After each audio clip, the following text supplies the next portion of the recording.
Mire, hay que empezar señalando que el presidente de la República cree que el periodo de muerte cruzado de elecciones anticipadas, como manda la ley y la Constitución, aunque él la tomó de manera un tanto inconstitucional, invocando situaciones que no existen, le da a él una patente de corso para hacer lo que Gracias, quiera. Juan. Lo ha dicho. En estos meses vamos a hacer todo lo que no se ha podido avanzar, según él, supuestamente por interferencia de la Asamblea, que no ha sido así.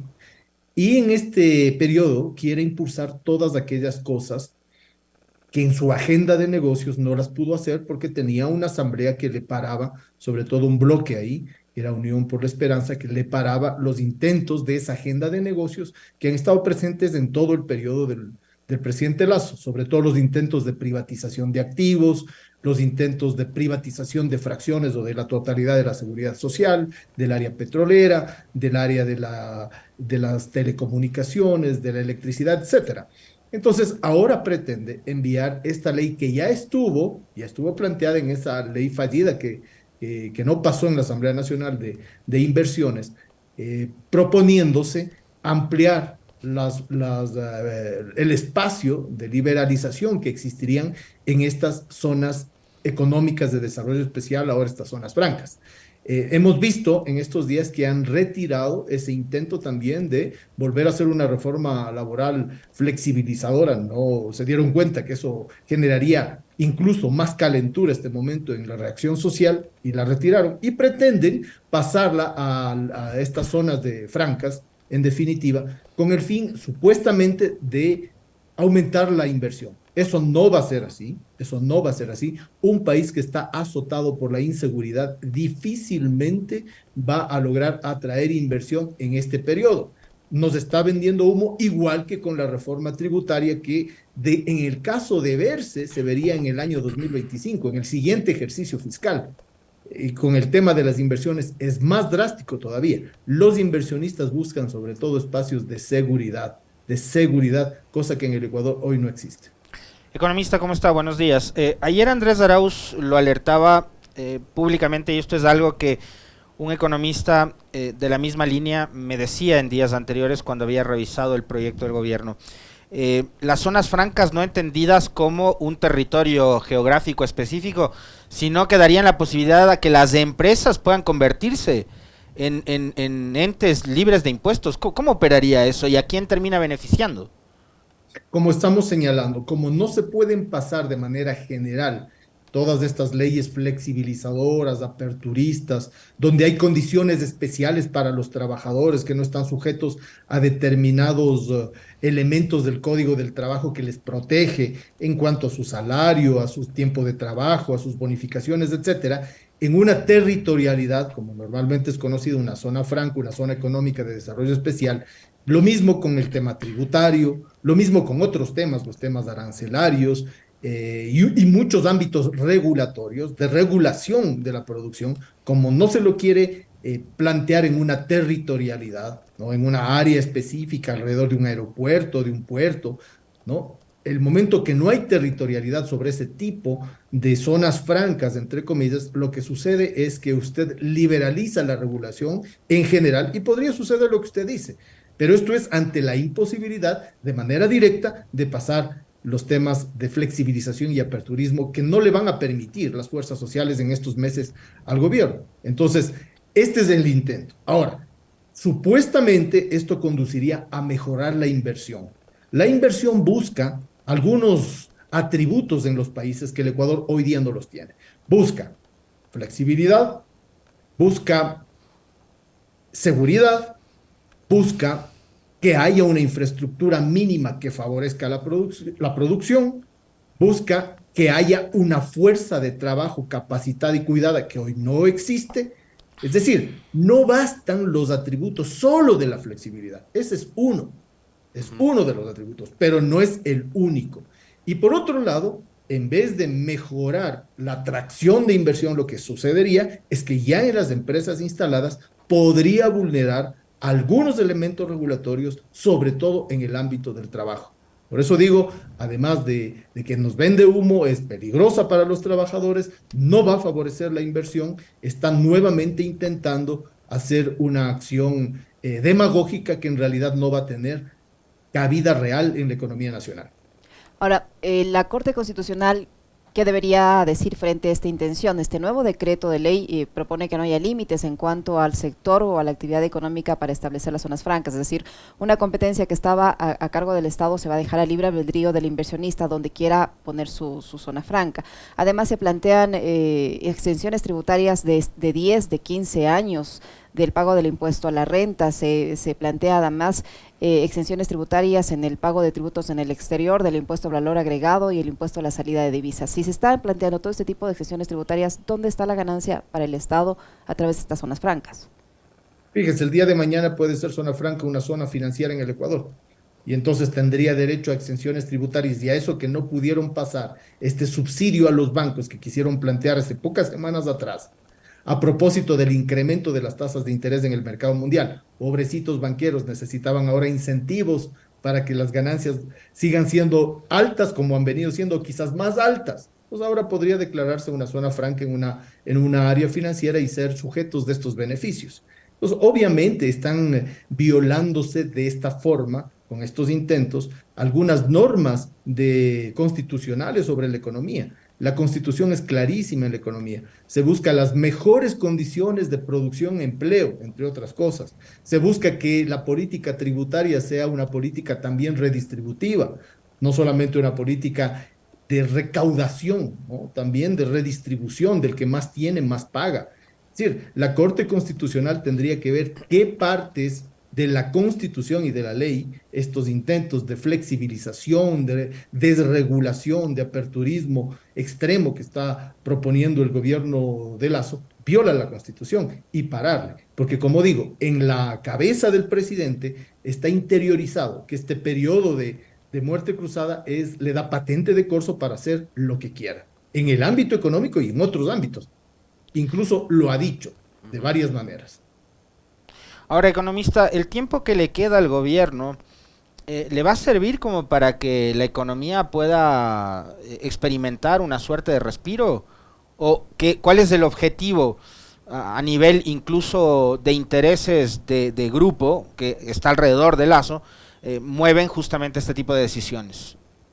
Lo que le anima al gobierno en este periodo es continuar con su agenda de negocios que no pudo hacerla cuando tenía una Asamblea Nacional que le paraba el carro de alguna forma. Ahora quieren acelerar ese proceso.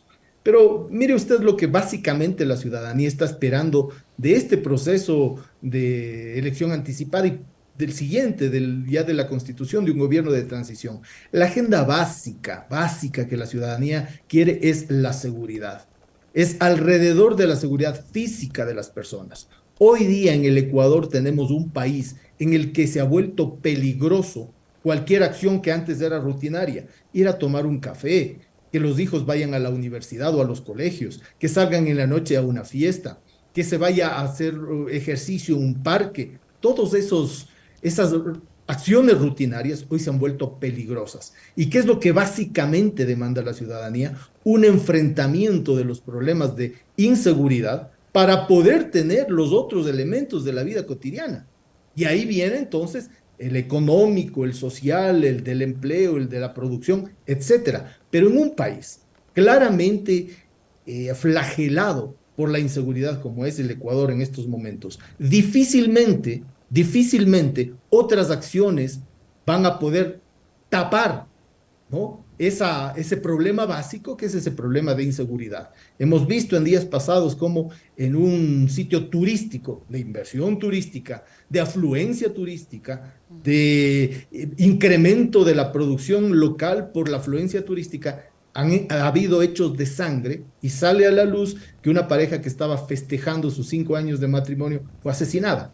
Entonces, en condiciones de esa naturaleza, ¿qué inversión podría venir al Ecuador? Si la inversión nacional, que es la más importante, no está dándose, está es más saliendo, está deteniéndose, peor todavía una nueva inversión. Eso es querer vendernos a los ecuatorianos como si fuéramos bobos, que este tipo de intenciones que son distintas a la atracción de inversión. Aquí, como digo, pueden haber favores puntuales a determinados grupos que aprovecharían, por supuesto, los intersticios de esta ley en desmedro de la mayoría, ¿no? Y seguirían acumulando favores como lo han venido haciendo a lo largo de estos 2 años del gobierno de Lazo.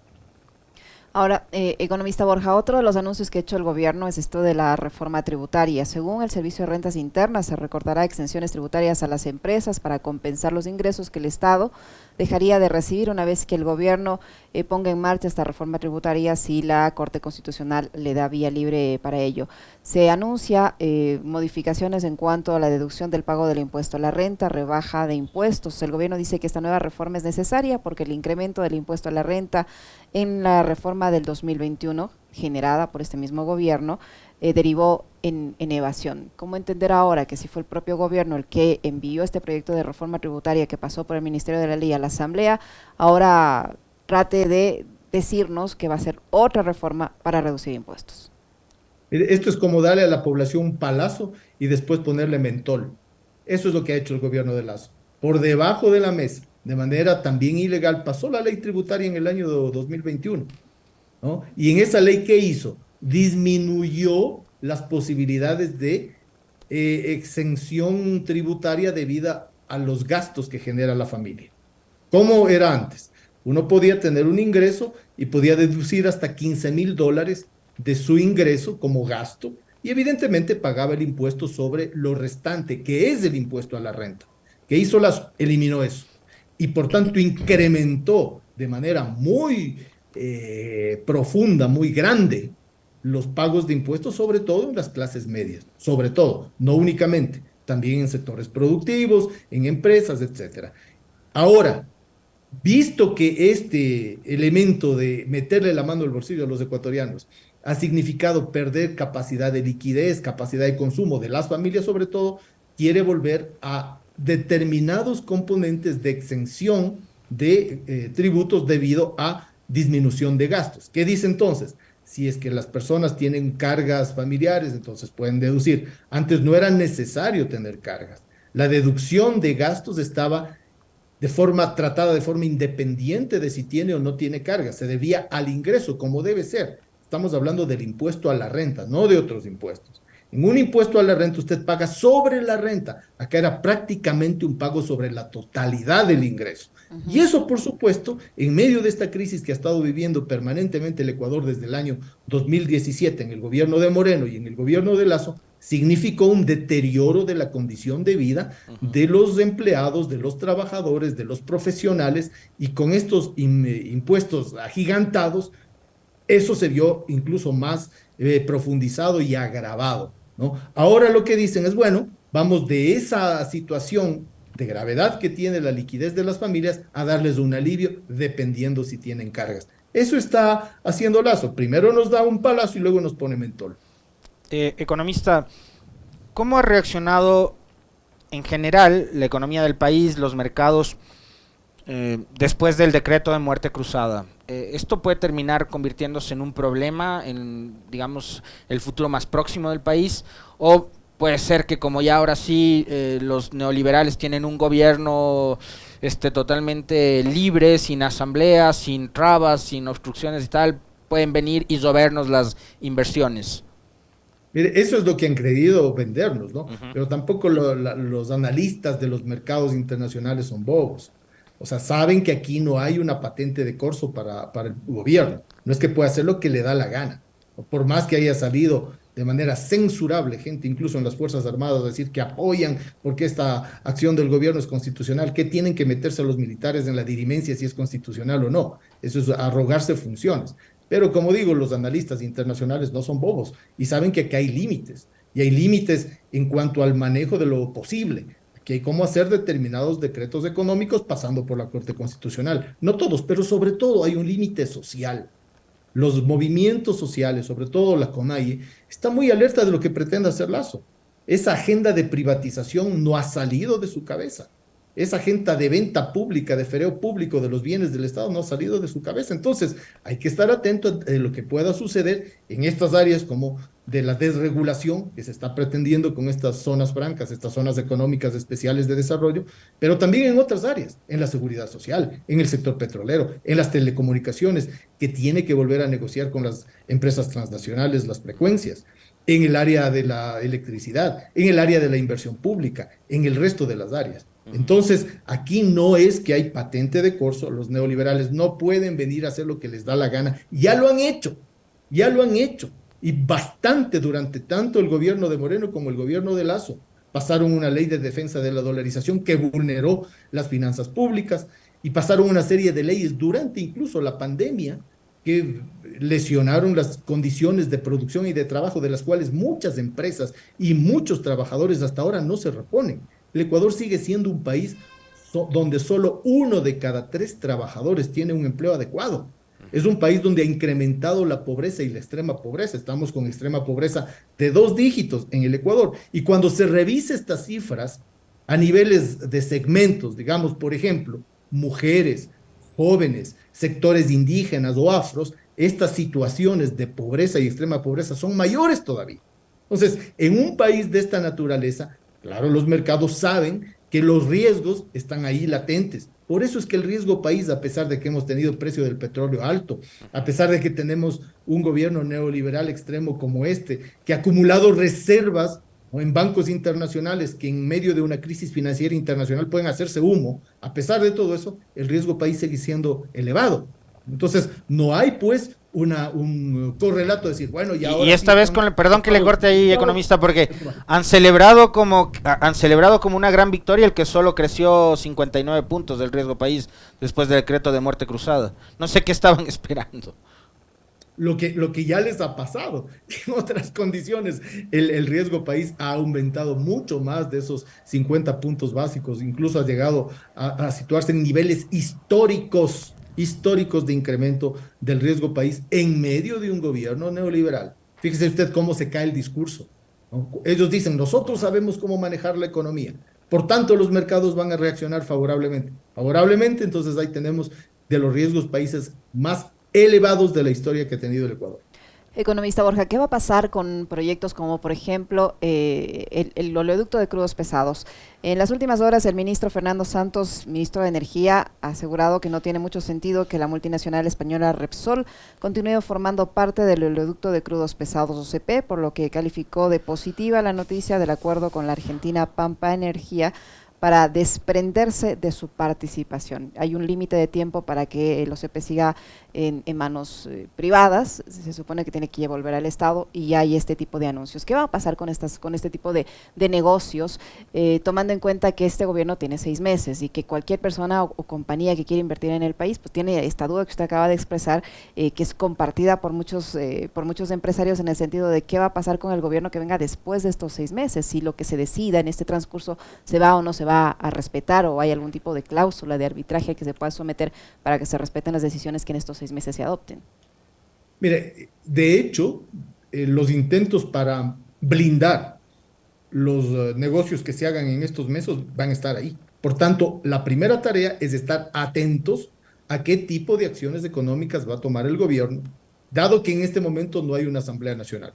A la Corte Constitucional le corresponde y también le corresponde a la ciudadanía estar atentos. Lo segundo es que la nueva asamblea, la que tendría que posesionarse de aquí a 90 días, puede tirar abajo aquellos componentes de la ley, cambios legales o leyes enteras que considere que no están de acuerdo a la normativa legal y constitucional del Ecuador. O sea, en 90 días podría venirse abajo estos intentos.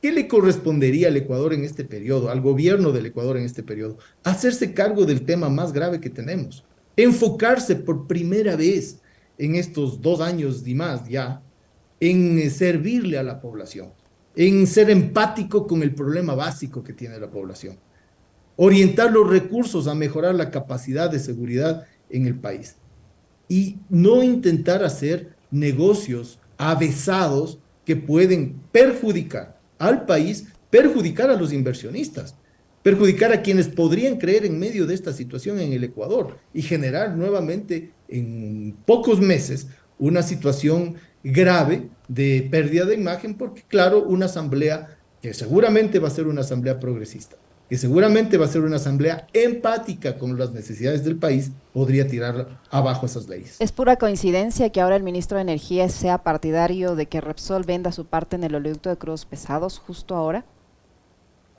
Más que coincidencia, hay que estar atento a qué tipo de negocio están haciendo, porque una de las cosas que ha caracterizado al gobierno es la poca transparencia en las acciones gubernamentales. Mire usted, para poder saber qué sucedía con el intento de privatización del Banco del Pacífico, hubo que hacer acciones extraordinarias de pedido de información, de búsqueda de componentes de información que permanecía opaca y oscura desde la Asamblea Nacional.